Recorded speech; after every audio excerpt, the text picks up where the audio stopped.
इस गांव की हर गली में सन्नाटा बसा रहता है। लोग कहते हैं जो भी उस पुराने कुएं के पास गया या तो कभी वापस नहीं आया या उसकी जिंदगी हमेशा के लिए बदल गई। उस रात जब सूरज ढल गया और चांदनी भी डर से छिप गई, एक आदमी ने उस जगह का सच जानने की ठानी। पर क्या वह कुएं का रहस्य सुलझा पाया? जानिए इस कहानी में, जहाँ डर की हकीकत आपके रोंगटे खड़े कर देगी। एक छोटे गाँव की कहानी जहाँ एक पुराना कुआं है जिसे लोग अधूरी आत्माओं का घर कहते हैं। यह कहानी है राजस्थान के एक छोटे से गांव कालापुर की। इस गांव में शाम होते ही सन्नाटा छा जाता था। गांव के बीचों बीच एक पुराना कुआं था जिसे लोग भूतिया कुआं कहते थे। लोग कहते थे कि कुएं के पास जाने वाले अक्सर गायब हो जाते हैं या कुछ अजीब अजीब हरकतें होने लगती हैं। रवि एक शहर का पत्रकार इन कहानियों को अंधविश्वास मानता था। उसने ठान लिया कि वह इस रहस्य को सुलझाएगा। उसने गांव वालों से बात की, लेकिन सबने उसे चेतावनी दी कि रात के समय कुएं के पास न जाए। एक रात रवि अकेला उस कुएं की ओर चल पड़ा। चारों तरफ घना अंधेरा था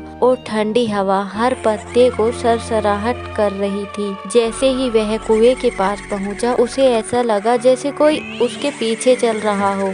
उसने मुड़कर देखा, लेकिन वहाँ कोई नहीं था। जैसे ही रवि कुएं के पास बैठा, उसे कुएं के अंदर से किसी के रोने की आवाज सुनाई दी। अचानक उसकी टॉर्च खुद बेखुद बंद हो गई। अब चारों तरफ गहरा अंधकार था। अचानक एक ठंडी हवा का झोंका आया और उसके कंधे पर किसी का हाथ महसूस हुआ। रवि ने डरते हुए मुड़कर देखा। वहाँ एक सफेद साड़ी पहनी एक औरत खड़ी थी। उसकी आंखें लाल थी और वह धीरे धीरे मुस्कुरा रही थी। डर से कांपते हुए रवि ने हिम्मत जुटाकर पूछा, तुम कौन हो?